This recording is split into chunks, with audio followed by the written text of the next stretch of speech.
All right, welcome back to another CryptoVagabonds Q&A. So today we're going to be looking at how to know if we live in a multipolar world.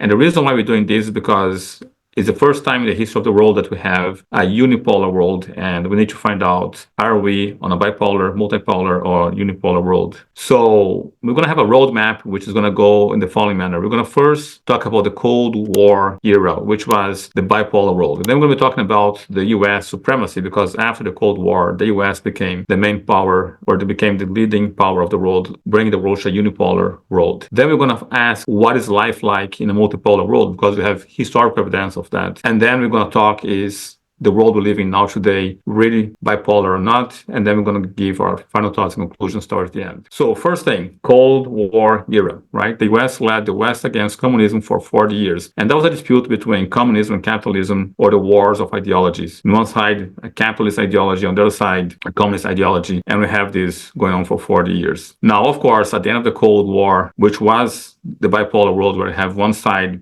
being one ideology and the other one, and both sides being very powerful. So US was competing with Soviet Union for a long time, and eventually, of course, the US won. So by early 1990s, there was a collapse of the Soviet Union, and after that, the dominance and the power of the US became unquestionable. There was no doubt that we were in a unipolar world, and the US was dictating the rules of the world at that era. Now, of course, because 20 years have passed or more, and for the past 20 years, and that 20 years mark comes from 9/11, the US started to wage war in the Middle East, and for the past 20 years, there has been a diminishing power, or the dominance of the US diminished for the last 20 years. And that diminishing power is what brought us to the question, are we still on a unipolar, bipolar, or multipolar world? And of course, that is because the US has faced costly and had failed interventions, as in the one in Afghanistan, Iraq. Everything since 2011 has pretty much been a failure in terms of military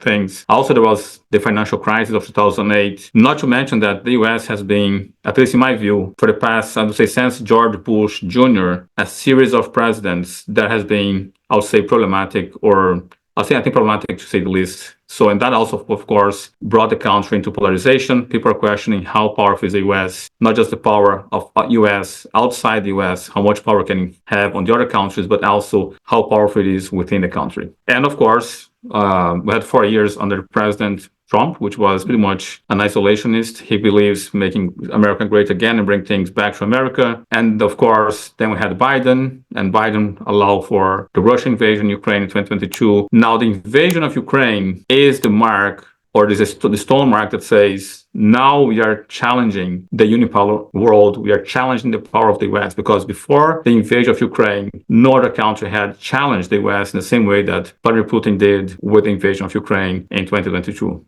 Right? And of course, there's also China that is continually growing economically, and China is kind of challenging the US dominance, especially when it comes to the South China Sea, also putting some challenge on how much influence US has on Taiwan, Philippines. So we have now two countries that are clearly challenging the US, Russia and China. But the question still remains, do we live in a multipolar world? We have countries challenging the US, but does it mean we are living in a multipolar? Now, multipolar means at least 3 countries having power that is relevant or equal power, or very close to equal power when compared to one to another. Now, as I mentioned, it must be at least 3 different countries that has strategic resources and have also the same degree of influence in the globe. So that would be the definition of a multipolar world. And of course, when you lay that question and explain that multipolarity means at least 3 countries that are in equal amount of power and influence and resources in the globe, we already see that we are not in a multipolar world, right? Because without any doubt, the United States and China are the most powerful country, but Russia, which is the 3rd place, is not on the same league yet. And if you guys want to find out more about this, we have made a video about this where we talk about why countries go to war, and we talk about the 2 countries, China and US,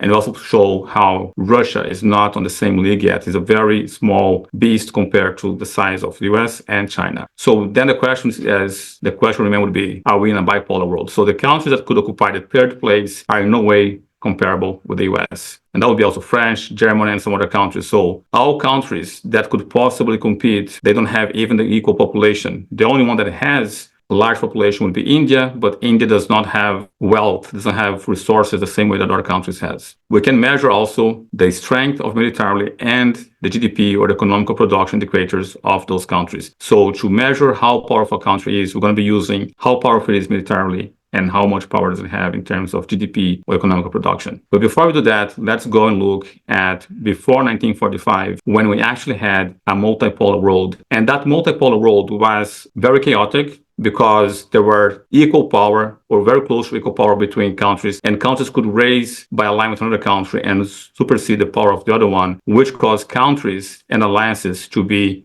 shifting constantly. In today's world, we don't see that happening. It's very difficult for us to think of a world today where, say, Germany decides to go and become a full ally with Russia and say no to the US. Now, today's alliance do not work in that way. We still have the US as the main character, and alliances are not shifting in the way they were shifting in a multipolar world. So in the multipolar world, there are a lot more balance of power, and two countries getting together can supersede the power of the other country. This is not the way we have the world today. And Europe was like that before 1945. And I have a very good example, which I think is a heuristic way, comic way to show what it means to live in a multipolar world, right? The multipolar world was unstable, and that lasted between 1500 to 1945. And there was a constant state of war where alliances change and countries were going to war very often, here in Europe at least. And one example of that is here. This is a scene of a movie that explains how countries behave in a multipolar world. And the country in question here is Italy. Italy shifts sides many times. There is actually a scene in a movie that talks about how Italy behaved during the multipolar world. And Italy is a very moral country. That's why we will certainly come out on top again if we succeed in being defeated. You talk like a madman. But I live like a sane one. I was a fascist when Mussolini was on top. Now that he has been deposed, I am anti-fascist.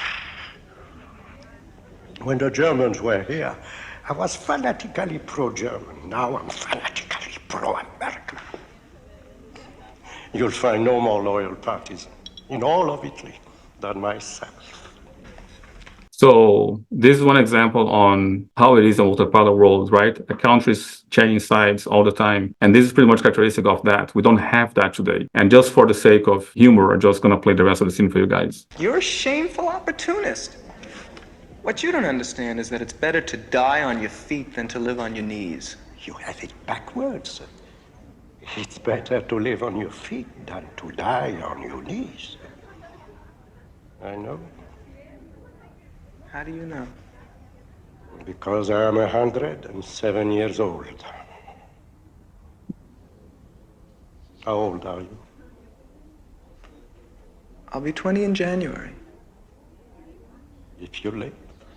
If you live, right? So pretty much cover the fact that we are not on a multipolar world. Let's look at, are we really in a bipolar, meaning there are two countries that has comparable amount of influence and resources and GDP. So as I mentioned, some analysts argue that emerging bipolarity is based on GDP and military expenditures, right? So you can hear in economic of the world, the US economy is 26.9 trillion. The Chinese economy is second to that with 19.4, which makes the second largest economy, but it's not yet comparable to the US. Now, in terms of the military expenses, we can see here that the United States spends more on defense than the next 10 countries combined. So you have here the amount of expenses of the US and then the 10 countries, China, Russia, India, Saudi Arabia, United Kingdom, Germany, France, South Korea, Japan, and Ukraine. And you can see that all those countries do not come to the amount of expenditures that the US has militarily. So militarily, it's very difficult to challenge the US. They have a lot more submarines, they have much more sophisticated weapons. So in terms of GDP, and military power, no one is a match to the US. Not even if China and Russia gets together, they will not be able to be matching the US. So no two or three countries combined will be able to front the US in any conflict. So now let's look at other differences between China and the US.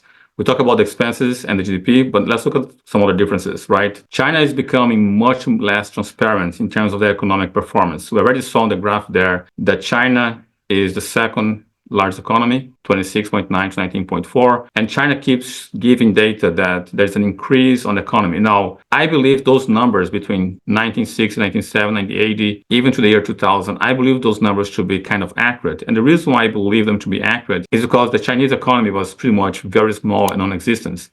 And you can bring an economy up from very small to big, but the bigger the economy gets, the more difficult it is for you to increase that large economy. But now we can see that the Chinese economy is pretty much going down, and China is not being transparent, and Xi Jinping has outlawed some reports that would give us a vision on how well China is doing. Right. However, there's ways for us to measure this. Without the data of China, we can see if the Chinese economy is actually growing. And one way to look at that is satellite images. So satellite images at night will show how many lights are on the country. And I'm going to give an example, which is not China, which is another example, which is North Korea and South Korea. Right. You can see here, South Korea is much more active and much more productive than North Korea just by looking at the lights alone. So what some economists are doing are taking images of satellite and seeing how many lights are on in China during the night. Because if it is a very active economically country and it's producing a lot, it will need more areas to be illuminated at night. Of course, this is a very big disparity. They're looking for different nuances on how much electricity is being consumed in China. The less electricity being consumed, less likely of China being in a boom or growing their economy. So if the economy is growing, you're going to need more electricity. So that's one example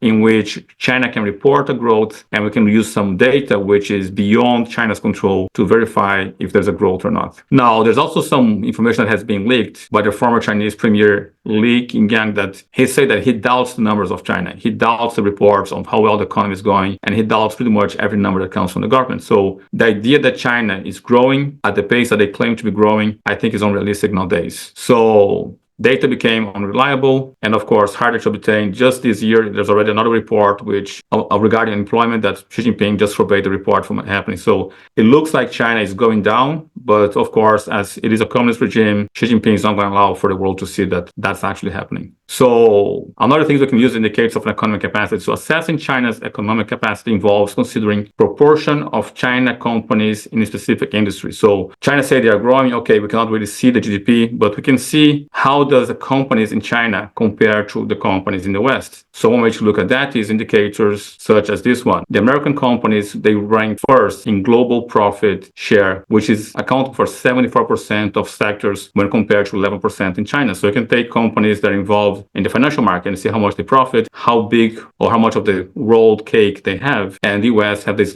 biggest slice of the cake.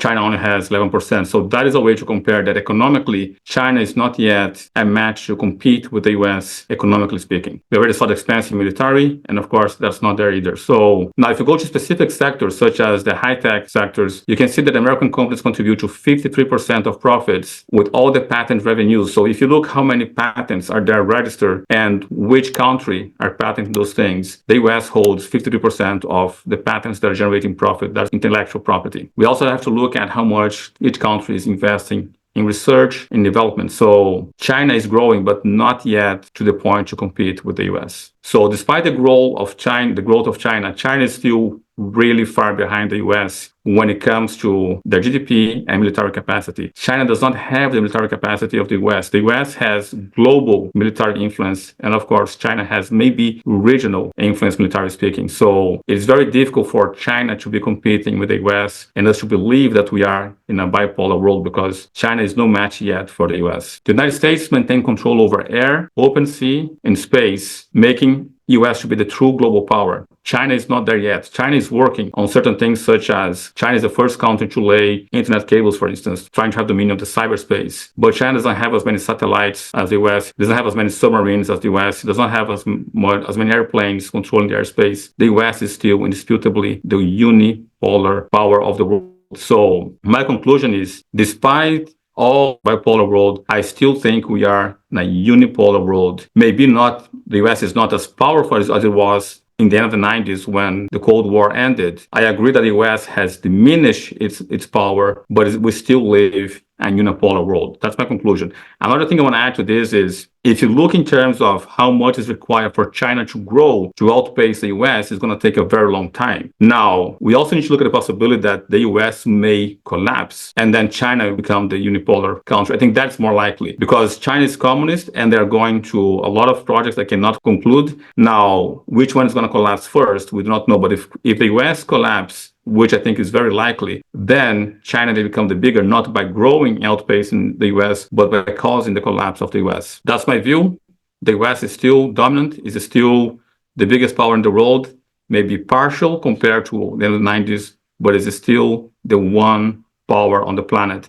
So to me, we still live in a unipolar world, and the countries that are challenging the US, they're going to end up realizing they made a mistake. Of course, unless the US collapse by being involved in too many conflicts or making some other mistakes. But today, for 2024, the US is still the main power of the world, and we do live in a unipolar world. At least that's my view. So let's make a recap. We talked very briefly about the Cold War era, which was a bipolar world. We talked about the U.S. supremacy, how it's declining. We questioned, do we live in a multipolar world? And I think obviously not. Is the world bipolar? I also believe not. So my conclusion is the U.S. is still the main power. We're still in a unipolar world. Maybe that unipolar not as powerful as it was in the beginning, but the US still remain king. So if you want to find out more about those things and be in control of your own money, please consider joining the Academy. Link for that in the description below. And with this, I stop this presentation. Like, subscribe, click the notification bell, and above all, share this video with someone else who you believe can benefit from this. This is it for now. Let's go for the Q&A, guys. Kaboom. Goodbye.